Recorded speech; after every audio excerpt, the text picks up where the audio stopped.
I brought together the most famous financial YouTubers in the world, and I asked them one simple question. If somebody wanted to become a millionaire, what's the most important thing they need to know? And the answers were shocking.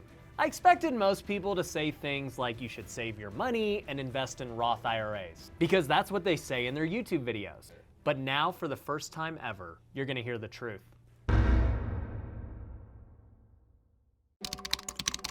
Okay, so my one piece of advice on how to become a millionaire is really proximity is power. And I didn't know how to make money growing up. And even in my early 20s and mid 20s, I was broke. I was living on my sister's couch for a couple of years, not making any money.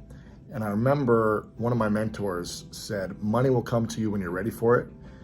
And at that time I said, well, I'm pretty ready to make some money. I'm pretty broke. I can use this money right now. And he said, money will come to you when you're ready for it. So I said, I need to surround myself with people who are making money, who are millionaires, who are billionaires. I need to be surrounded by them to learn from them. And that proximity allowed me to think in a different way, allowed me to really develop a mindset of earning more money. Because a lot of it was around mindset for me personally. I didn't feel like I was worthy or desiring. I didn't know how to. I didn't know how to sell something and receive money. I didn't know how to price things.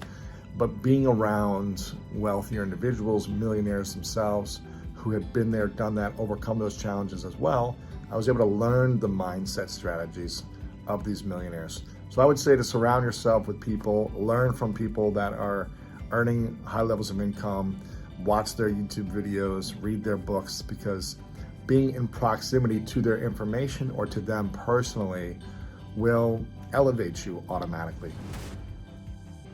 All right, Nate, you're 23 years old and killing it on YouTube. You're the king of minimalism. I want to know, give me one piece of advice for somebody who wants to be a millionaire. You want to be a millionaire, you got to look at the two ways that you can make money, which is through investments. It's through either investing your money that you already have, which you might not have, or it's investing your time. So definitely focus on how can you maximize the amount of hours that you're putting in to invest your time. Because for example, like if you put $100 into the stock market and you only have $100, it's like if you are a genius and you're better than Warren Buffett and you can get 200% return, you're still only going to have a couple $100s after that year. And so, you can focus on like investing in the stock market and everything a little bit, but I would say really focus on building a business and putting your time into generating cash flow somewhere outside of like the stock market if you're trying to accelerate it. So my best piece of advice for aspiring millionaires or just anyone that wants to be successful is don't be afraid to take risks. We always think about the worst case scenario when trying something new, but what if that risk you took was exactly what you needed and changed your life? Honestly, life's too short, and at the end of the day, you really have nothing to lose. So whatever it is that you've wanted to try but you're just too scared to, do it anyways. So Khang, you made the majority of your wealth by wholesaling real estate. What's one piece of advice you'd give to somebody who wants to become a millionaire? So my thing is, in any business, here's the 5 key that I think if you do this 5 key, you will become the next millionaire. Number 1 is decide what it is that you want to do, okay? Number 2, you go on social media, find 1 or 2 people that you want to follow that are already doing what you want to do, that are living the life and making the kind of money that you want to make, and follow them and do exactly what they tell you to do, okay? Number 3 is you got to make a commitment. Most people won't commit and won't stick to it, and they start jumping around and going for shiny objects. They want to get rich money. There's no such thing, okay? Number 4, once again, this one, 99.9% of the people don't do this, but you got to take massive action. Knowledge without execution is worthless. So you got to put in work. You got to put in the action. Number 5, once you have mastered the skills, all you need to do, my friend, is you got to brand it. You got to take the skills that you have learned and you just build a brand around it. And that's how you create multiple streams of income and become the next millionaire. Ricky, you built your wealth from day trading stocks, and then you started to branch off into real estate investing and house flipping. What would you give as one piece of advice to somebody who wants to be a millionaire? Now, looking back, I think one of the biggest areas of opportunity that instilled fear in me is the question of maybe it's not the best time to start. And although it sounds super cliche, I wanted to give you an example and why things have changed. So in 2015, I bought my first house in Arizona. and I was inquiring about wanting to buy more properties. And there was a real estate agent that told me that, hey, the market might crash sometime soon, so you might want to be very selective when it is that you choose to buy more properties. Fast forward 6 years, that same house I still own today that I bought for $167,000 is now worth over $430,000.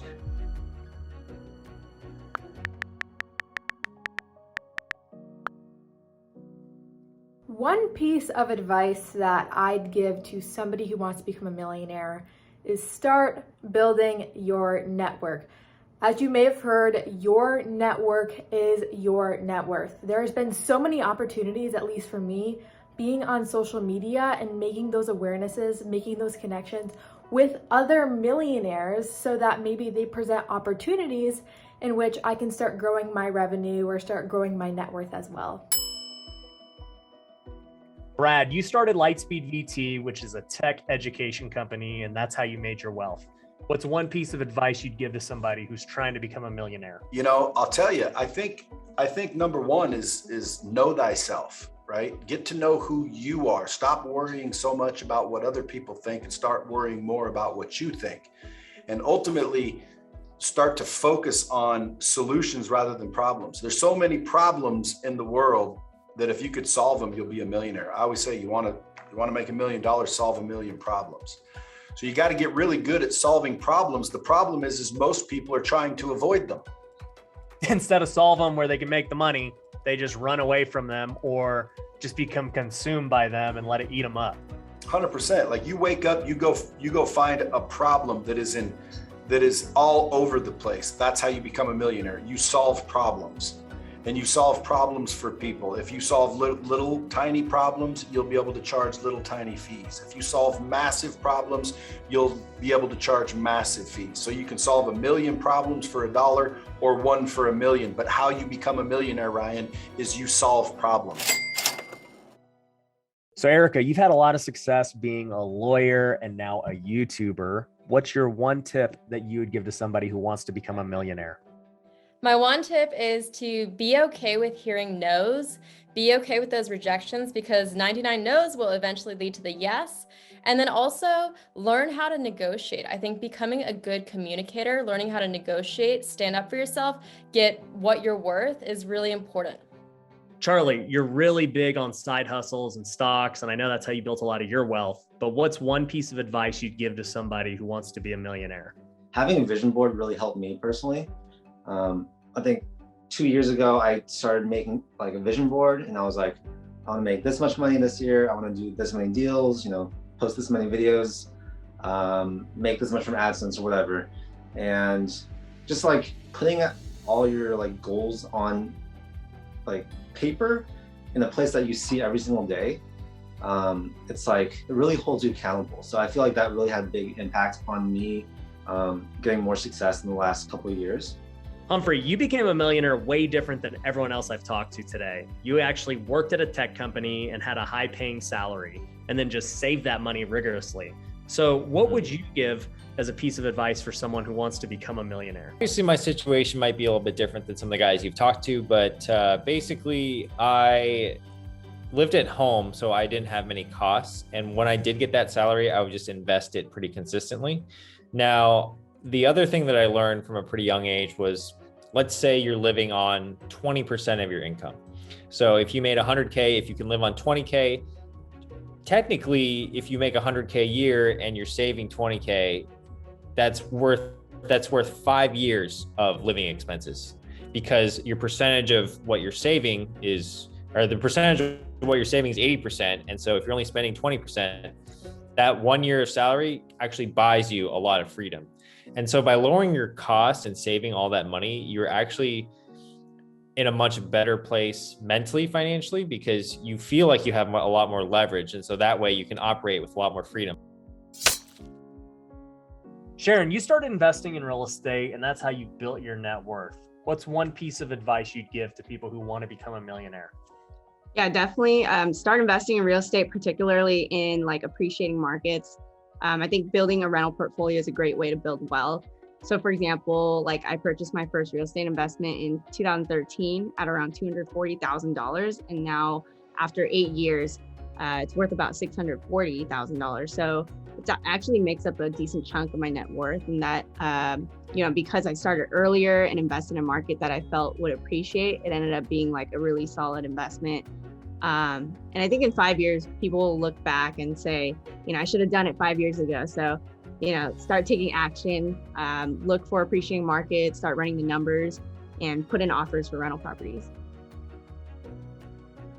Spencer, you're the only one I'm interviewing that is not a millionaire yet, but I wanted to have you on because I know where you were a year ago and you were struggling pretty good. And now to see where you're at today, I feel like you're going to be a millionaire within a year. So what's one piece of advice you have for somebody who's trying to become a millionaire? Focus on one thing and become really good at it. I feel very fortunate that I am in a very good spot today because I focused on YouTube specifically. That is all I focused on. I compromised everything else in life. And for me, right now, I'm experiencing crazy growth on YouTube, and it has opened up opportunity elsewhere in life to buy additional houses and improve my life. So one thing, focus on one thing that you can get really good at, and I think everything else follows. Chandler David Smith, you own 136 rental units. You've got 170 storage units. Give me one piece of advice to become a millionaire. All right. I think my piece of advice would be that everyone pushes you to do what you love, but a lot of times you don't know what you love until you've done something that's very hard, until you've gotten good at it. And so I think a lot of people just need to stick at doing something hard until they're the best at it. And then they can decide more if they love it or not. And I really think that doing hard things, struggling, facing opposition, getting through that helps you figure out what you're really good at, so that then you can niche in and make things happen. I think for someone that wants to become a millionaire, you really have to stop selling your time for money. This is something that I learned the hard way over the past year. I had a consultation business and I was selling 1 hour for a finite amount of cash, and it's just not really scalable. At the maximum amount that I could charge at an hourly rate, it was never going to get me to $1 million. So I would say my advice to anyone that's looking to do that is sell your brain. What I mean by that is sell the knowledge in here and figure out how to scale that. And so for me, it was I went from teaching someone on an hourly basis to putting together an 8-hour all-intensive program that taught them a lot more for a much better value. And so for me, that was how I was able to scale from making $325 to $500 an hour, all the way up to over $1 million a year. Shelby, you built your wealth from YouTube. I just found out you've been on it for 12 years now. Yes. And then you use that income to invest into real estate and stocks and other things. What's one piece of advice you'd give to somebody who wants to become a millionaire? My advice would be to not necessarily trust everything you see in the media. So I'll see a lot of, I don't know if they mean for it to be advice, but just news around the stock market on TV that I feel like is almost the opposite of what I would do. So to just always do your own research and have multiple sources before investing a lot of money into something, and to not panic. Graham, a lot of people know you as the cheapest millionaire ever, but now I know you as the most jacked millionaire ever because you're bringing out the pipes. So what's one piece of advice you'd give somebody who wants to become a millionaire?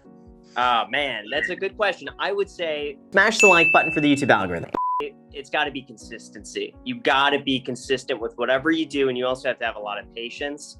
I see so many people get into whatever idea they come up with. They're like, oh, they get all hyped on it for like a few weeks or a month.